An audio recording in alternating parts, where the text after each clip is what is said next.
Awareness Week, the National gathering here. And I really wanted to talk about mental health, what mental health is.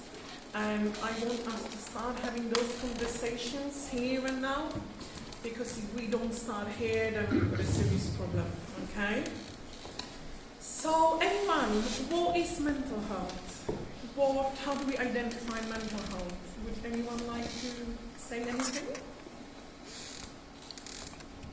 How you feel about yourself? Yes, very much. I like to think of it as a wellness as opposed to illness. And it is emotional, social, and psychological well-being. So it's about how we feel about ourselves, how we perceive ourselves. It's about how we see the world and how we see the others. So I like to start with I am. And you can think of anything. I'm strong, I'm weak, I'm a failure. The word is safe, okay? The word is unfair, really depends how we feel, okay? And the people, how we perceive the word. So you've got that psychological, social connections, okay? How a person copes with everyday life stresses, whether they can make healthy decisions, being able to connect, okay? So being at that ventral state where we feel safe, we are able to be here, we are able to contribute to communities. So I would like to really talk about why it's important that we talk about our feelings. Does anyone have anything in mind? Why do you think we should talk about our feelings? Anyone? Go on. Well, I've recently heard the expression that our emotions are feedback loops. Yeah. So it's basically our body is responding to the situation and telling us. Yes, and it's self-awareness around what we are responding to, what our nervous system is doing in order to protect us, okay? So, yes, being sort of aware and being trauma-informed, because what is trauma? Trauma is not the traumatic event that has happened, but it's emotional response to what has happened, okay?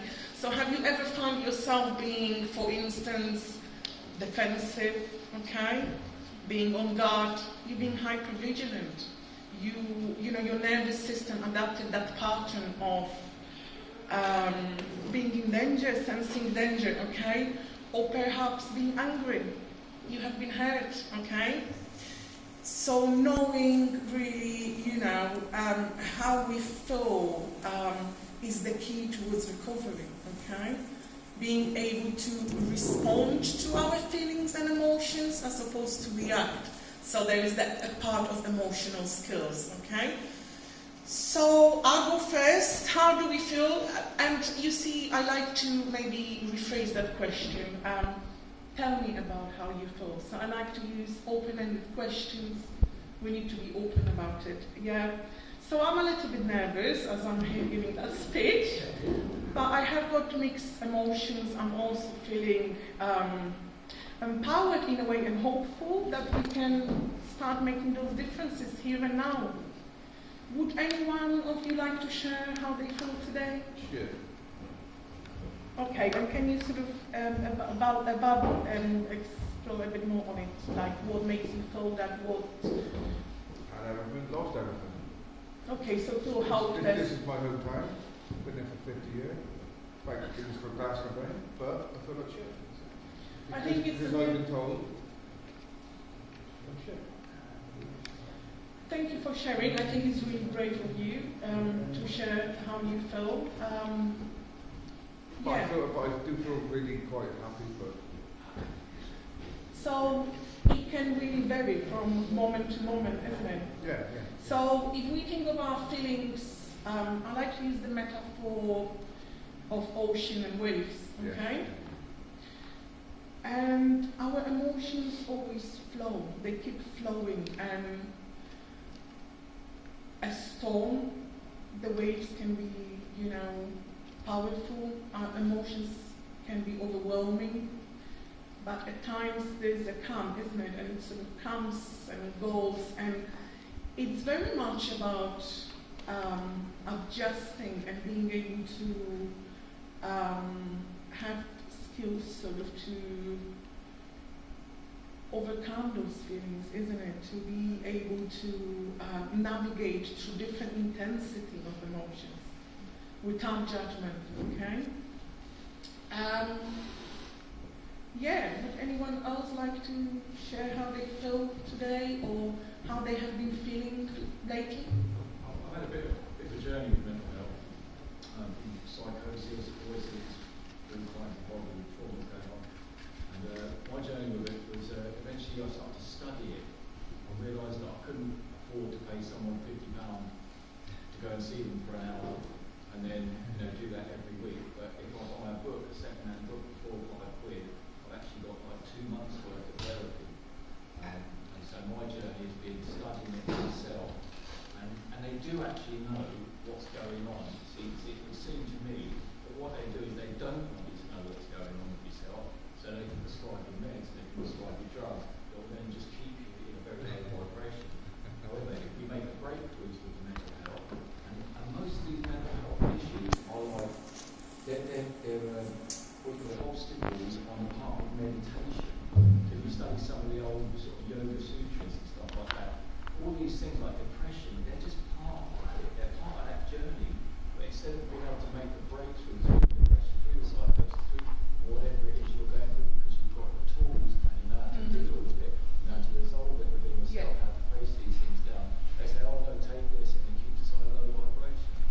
And you're right, working with, mental health professionals, practitioners can be helpful in that discovery. But I think what you're describing is that the power, that knowledge is the power, the self-awareness. But it's for instance, mechanic, I can't afford to take my van to a mechanic, but I could get a book and I could learn to fix it myself by being around mechanics. So if I'm around other people with mental health issues, and they're working on themselves as well, it's like you've got a bit of a loop, And I found that incredible from trauma work to getting in touch with my subconscious. Yes, because if we think of depression, what is depression? Yeah, it's depressing, So we're depressing, suppressing feelings. And one of the explanations I had on depression was if we blow our mind, there's a big gap. And that's what depression is. So to resolve that, we have to put it through spiritual energy, because the material energy, material energy is what has been lost. Our minds in the first place, because we weren't happy with it. So we wanted something more. So when you feel the gap with the spiritual energy, then the depression goes. I mean, then you've got more obstacles. The thing is, it's not an easy journey. You get in touch with yourself. It's an ongoing, so mental health is an ongoing, isn't it? So for instance, a hip replacement is easy to tackle, isn't it? Yeah. But with mental health is not tackled. And that's actually a valid point, because you talking about, self-educating. Because let me just give you, I don't want to bore you, but there is currently 1 year waiting list on talking therapies. But what's interesting is that and then you only get seen like 6 times. Once an individual get that place, year after, 70% of those people drop out because circumstances would have changed by now. Yeah. And that's another point, is the thing with fight or flight and stuff like this, which is another cause of mental health. We're stuck in fight or flight.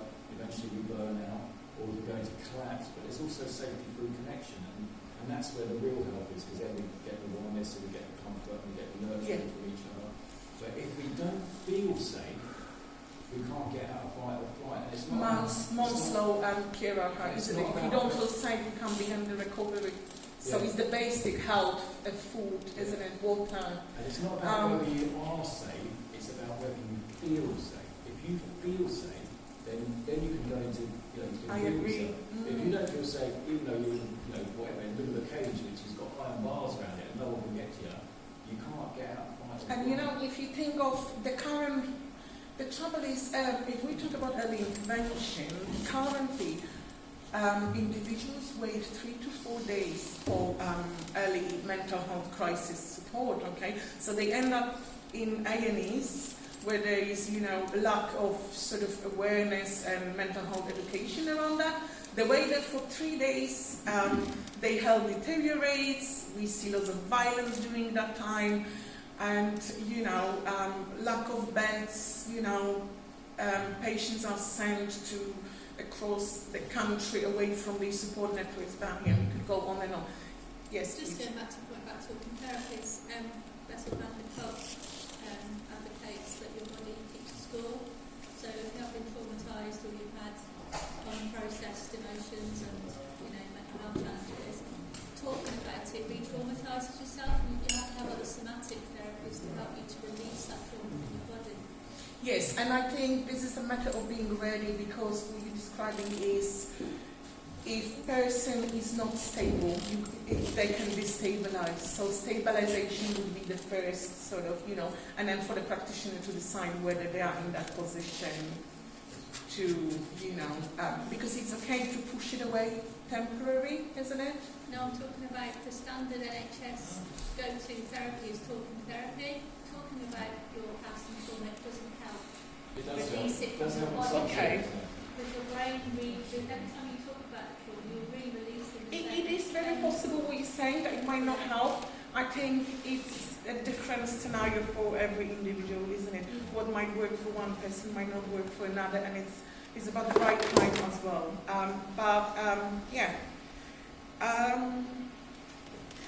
So I think we need to start having those conversations, I don't know whether you feel comfortable me mentioning suicide prevention, but I think, we have to sort of start breaking the iceberg, and just really briefly on how would you support someone, and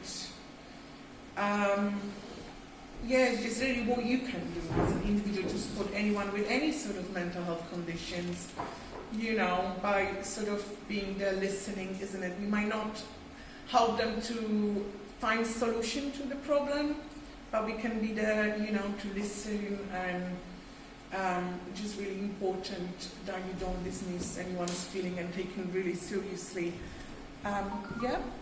Glastonbury's been really good in, they've launched the mental health first aid course, which is a day of just for people, anybody. Is it for mental health crisis? For mental health, Yeah. so the mental health first aid it's called.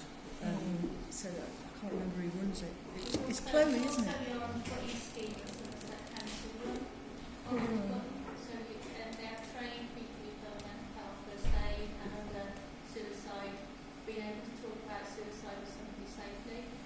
And if you're wearing the orange button on The orange, yes, which I have, yes. on too, it's okay to talk to us about if you're feeling suicide. Yeah. Yes, so they can approach you and it's visible. Yeah. Yeah. Because really what's the most important in crisis, is getting the right support, really, isn't it? So lots of signposting and making sure that the person gets the right support. What else I just wanted to briefly say, there are huge mental health crises in the UK at the moment, and the government has been quite open about it.